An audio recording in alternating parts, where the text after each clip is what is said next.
আয়নাঘর এখন দেশের অন্যতম এক ভয়াবহতার নাম। সাবেক শেখ হাসিনা সরকারের ভিন্ন মতাবলম্বীদের নিয়ে আটকে রাখা হতো এই আয়নাঘরে। চলত বিভীষিকাময় নির্যাতন। ৫ই আগস্ট ছাত্র জনতার অভ্যুত্থানে সরকার পতনের পর আয়নাঘর থেকে মুক্তি পান নির্যাতিত বন্দীরা। তাদেরই একজন শফিকুল ইসলাম। ঢাকা টাইমসের বিশেষ আয়োজন সকলকে স্বাগতম জানাচ্ছি। আমি এই মুহূর্তে এই যে যিনি রয়েছেন এখানে, যিনি আয়নাঘর থেকে ফেরত এসেছেন, আমি তার সাথে একটু কথা বলবো। আহ, ভাই, আপনার নামটা একটু যদি বলতেন। আমার নাম মোহাম্মদ শফিকুল ইসলাম। শফিকুল ইসলাম। আচ্ছা, আমি একটু জানতে চাচ্ছি যে আয়নাঘরে আপনি গিয়েছিলেন, তো আসলে কি ধরনের মানে অনুভূতি বা সেই দিনগুলোর যে বিবরণ আমাদেরকে যদি একটু জানাতেন। ওখানে আমাকে 40 দিন রাখা হয়েছিল। এই 40 দিনের প্রত্যেকটা মুহূর্তে আমরা উম, মেনে নিয়েছিলাম, ধরে নিয়েছিলাম আমরা আর ফিরে যাব না, দুনিয়ার আলো বাতাস দেখতে পারবো না, খাবার পর্যাপ্ত খাবারের ব্যবস্থা নাই। একটা মানুষ যে ব্যক্তিগত যে জিনিসগুলো নামাজ কালাম ঠিকঠাক মতো করবে এই সুযোগটাও সেখানে নাই। একজন মানুষ যে কান্না করবে, কান্না করার স্বাধীনতাও সেখানে নেই। কারণ কান্না করতে গেলে হু হু করে আওয়াজ হয়, আওয়াজ হইলেই তারা আবার মারতে আসে, আবার পিটাইতে আসে, লাঠি নিয়ে দাঁড়ানো থাকে। প্রত্যেকটা মুহূর্ত মুহূর্ত তারা লাঠি নিয়ে দাঁড়ানো থাকে। তাদের ইচ্ছার বিপরীতে কিছু হইলেই তারা ভেবে অত্যাচার শুরু করে। আমাকে নিয়ে যাওয়া হয়েছে জানুয়ারি 13 জানুয়ারি রাত 8টা 30 মিনিট 2022 সালে আমাকে নিয়ে যাওয়া হয়। সেখানে আমি আমার প্রতিষ্ঠানের কাজে মোহাম্মদপুর আসি। সেখান থেকে আমাকে রাতের বেলা ফেরার সময় রিক্সা থেকে নেমেছি, বাসে উঠবো, এই মাঝখানের সময় তারা আমাকে সেখান থেকে উঠায়। বলেছে অল্প সময়ের কথা বলে আমাকে, তারা বলেছে, তারপর আমাকে তারা সেখানে গুম করে 40 দিন পর্যন্ত আমাকে সেখানে হাত বাঁধা অবস্থায় রাখে, চোখ বাঁধা রাখে, সাথে সাথে এমন শক্ত করে মাথা বেঁধে রাখা হয়। একটা মানুষকে যদি মাথায় যদি এভাবে চতুর্দিকে বেঁধে রাখা হয় তাহলে এমনিতেই মাথা ব্যথা শুরু হয়ে যাবে। 40 দিন আমার মাথা বেঁধে রাখা হয়েছিল। একটু এদিক সেদিক হইলে, কান্নার আওয়াজ হলে, তখন এই হাতকে সামনে থেকে খুলে পিছন দিক দিয়ে নিয়ে বাঁধতো, যা আরো কষ্ট ছিল। আরেকটু এদিক সেদিক হলে পিছন দিক থেকে এভাবে ঝুলাইয়া ওই যে ইয়ার সাথে উপরে যে লোহা থাকে সেই লোহার সাথে তারা এভাবে লটকায় রাখতো বা আটকায় রাখতো, এইভাবে কষ্ট দিত, প্রতিনিয়ত কষ্ট দিত। আর সবচেয়ে আমার জন্য সবচেয়ে বড় কষ্ট ছিল আমাকে লাগাতার 36 দিন ঘুমাতে দেয় নাই। এমন অবস্থা হয়েছিল আমি প্রায় পাগলের মতো অবস্থা হয়ে গিয়েছিলাম। তারা আমাকে বারবার বলতো আমাকে পাগল বানিয়ে ফেলবে, আর বলতো ঢাকা শহরে যত পাগল আছে অধিকাংশ পাগল আমরা তৈরি করেছি, এভাবে তারা আমাকে বলতো। আর আমারকে যে ছোট্ট ঘরে রাখা হয়েছিল এর সামনে আরেকটা ঘর, ওখানে একটা লোক পাগল ছিলই, কত মাস যাবৎ ঘুমাচ্ছে আল্লাহ ভালো জানে। জানি না তার ভাগ্যে কি ঘটেছে, সে বের হয়েছে কি হয় নাই, নাকি তারা মেরে ফেলেছে। ওখানে তাদের ভাষ্য অনুযায়ী 50 জন গুম গুম ওখানে আছে, বায়না করে আছে তাদের ভাষ্য অনুযায়ী। তো সেখানে কতজন বেঁচে আছে, কতজন ফিরে আসছে সেটা আমি জানি না, আল্লাহ ভালো জানে। তবে ওখান থেকে তারা যাদেরকে মনে করে যখন তখন নিয়ে তারা মেরে ফেলে এবং কোথাও না কোথাও নিয়ে তারা গুম করে পাগলের পোশাক পরায় রাখছিল, আমাকে আমার পোশাক দেয়। আমি তখন বুঝে নিয়েছিলাম হয়তো তারা আমাকে মেরে ফেলতে নিচ্ছে, অথবা তারা আমাকে কোথাও কোনো জেলে পাঠাবে।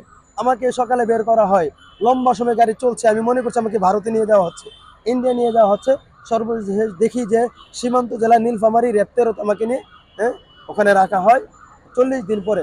সেখান থেকে আমাকে নীলফামারীতে আমি অবৈধ কি জানি নীলফামারীতে আমি অহেতুক ঘোরাফেরা করতেছি সন্দেহভাজন পরিবেশে আমাকে গ্রেফতার দেখায়, আমাকে কোর্টে সুবদ্ধ করা হয়, আমার বিরুদ্ধে সন্ত্রাসের বিরুদ্ধে মামলা দেওয়া হয়। সিভিল বেশে রেবওয়ান আমাকে গুম করেছে। এবং এই জাতীয় নাটকগুলোতে তারাই সাক্ষী হয়। এই জাতীয় সন্ত্রাস বিরোধী আইনে যে মামলাগুলো হয় এই অধিকাংশ আইনের সাক্ষী বানায় তারা, র্যাবের কিছু লোকের সাক্ষী বানায়, সিভিল দেখায় সাক্ষী বানায়, অথবা তাদের সুর যারা আছে তাদেরকে সাক্ষী বানায়, এই মামলাগুলো তারা ক্রিয়েট করে। আমি জেল থেকে বের হয়েছি 2023-এর 20শে সেপ্টেম্বর। 20 সেপ্টেম্বর। জি জি। আপনি আমি এখন বের হয়ে অবস্থান করছেন কোথায়, বের বাসা হয়ে কোথায়? আমি আমার প্রতিষ্ঠানে আমি আমার ফেরত গিয়েছি। বের হয়ে আমি চেয়েছিলাম এগুলো নিয়ে সংবাদ সম্মেলন করব, অনেক লোকদের সাথে যোগাযোগ করার চেষ্টা করেছি, মানবাধিকার কর্মীদের সাথে যোগাযোগ করার চেষ্টা করেছি। আমি তাদের কোনো সন্ধান বের করতে পারি নাই, তাদের সাথে আমি তেমন যোগাযোগ করতে পারি নাই, যার কারণে আমি এই তথ্যগুলো আগে দিতে পারি নাই। আর তাছাড়া আমার আরেকটা বিষয়, আতঙ্কের বিষয় ছিল, তারা আমাকে এমনভাবে সেখানে টর্চার করছে এবং আমাকে হুমকি দিয়ে রাখছে আমি যদি কখনো এইগুলো মানে প্রকাশ করি তাহলে আমাকে নিয়ে আবার মেরে ফেলবে, আমার 14 গোষ্ঠীকে তারা গায়েব করে ফেলবে, এভাবে তারা আমাকে হুমকি দিয়েছিল। আমি এই জাতীয় ঘটনা যেগুলো হয়েছে, যারা এই জাতীয় সন্ত্রাসী কর্মকাণ্ডের সাথে, বেআইনি কর্মকাণ্ডের সাথে, অসাংবিধানিক অমানবিক কর্মকাণ্ডের সাথে যারা জড়িত তাদেরকে গ্রেফতার করা হোক, আইনের আচ্ছা, আওতায় আনা আপনার হোক। ছোট ভাইয়ের বিষয়ে একটা বিষয় বলছিলেন, ওটা যদি একটু। হ্যাঁ, আমার ছোট ভাই ঢাকা ইউনিভার্সিটিতে পড়াশোনা করে, ভালো কি রেজাল্টে নাম পড়াশোনা ওনার? করে। সিরাজুল ইসলাম মিলন আচ্ছা। আমার ছোট ভাইয়ের নাম। ও পড়াশোনা করেছে স্বাস্থ্য ও অর্থনীতি বিভাগে পড়াশোনা করেছে। তো সে এখানে পড়াশোনা করে দীর্ঘদিন কাজ করার পর এখানে ঢাকা ইউনিভার্সিটি তার চাকরি হয়। তো আমাকে যখন গুম করা হয় তখন যখন বিভিন্ন পত্রপত্রিকায় নিউজ দেওয়ার পরে, মাইকিং করার পরে, বিভিন্ন DB office, RAB office, police সহ সব জায়গায় তারা খুঁজে খুঁজে যখন পেরেশান হয়ে যায়, তখন সর্বশেষ তারা আমাকে খুঁজে পাওয়ার জন্য সেভ দ্য পিপল একটা লাইভ অনুষ্ঠান করে। এই লাইভ অনুষ্ঠানটা মোটামুটি অনেক ভিউ হয় বা অনেক মানুষ দেখে। তো তাকে যখন ভাইবা নেওয়া হয়, তখন তারা বলে, তুমি তোমার ভাই শফিকুল ইসলামের জন্য, সে একজন রাষ্ট্রদ্রোহী, তার জন্য তুমি সেভ দ্য পিপলে লাইভ করেছো, তোমাকে চাকরিতে নেওয়া হবে না, তাকে সেখান থেকে আউট করে দেওয়া হয়। তাছাড়া তার সকল বিষয়গুলো ঠিক ছিল। আমার কথা হলো, আমি যদি প্রথমত কথা হলো, আমাকে কোনো অপরাধের সাথে প্রমাণ করতে পারে নাই, আমি কোনো অপরাধের সাথে জড়িত ছিলামও না, প্রমাণও করতে পারে নাই, কোনোভাবেই তারা প্রমাণ করতে পারে। কোর্ট আমাকে জামিন দিয়েছে এবং সেখানে আহ, আমার সমস্ত ডকুমেন্ট দেওয়া হয়েছে। আমার অপরাধ থাকলে আমার শাস্তি হতে পারে, দেশের আইন এবং ল অনুযায়ী আমার শাস্তি হতে পারে।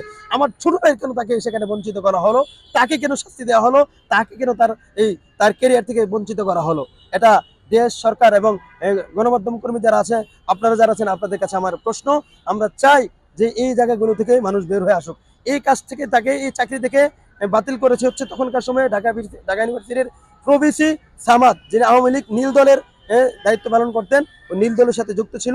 ওই সামাদ প্রভিসি প্রশাসন, সামাদ তাকে ইচ্ছাকৃতভাবে শুধুমাত্র এই কারণে আমাকে খুঁজে কেন ফেস দ্য পিপলে লাইভ করা হলো, জাস্ট শুধুমাত্র এই কারণে আমাকে এই ছোট ভাইকে সেখান থেকে বঞ্চিত করা হয়েছে। যেটি আসলে আপনাদেরকে আমরা জানানোর চেষ্টা করছিলাম যে এই যে শফিকুল ইসলাম নামে যে ব্যক্তি, তিনি দীর্ঘ একটা সময় কিন্তু আয়নাঘরে ছিলেন এবং তিনি আয়নাঘর থেকে মুক্তি পেয়েছেন।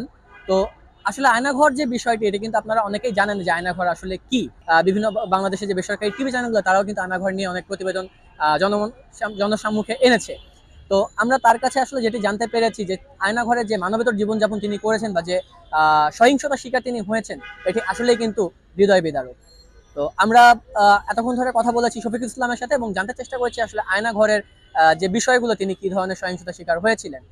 তা এই ছিল আমার কাছে একজন আয়নাঘর ফেরত একজন ব্যক্তির সাক্ষাৎকারের সর্বশেষ। ঢাকার টিএসসি চত্বর থেকে জহিরুল ইসলাম রাতুল, ঢাকা টাইমস।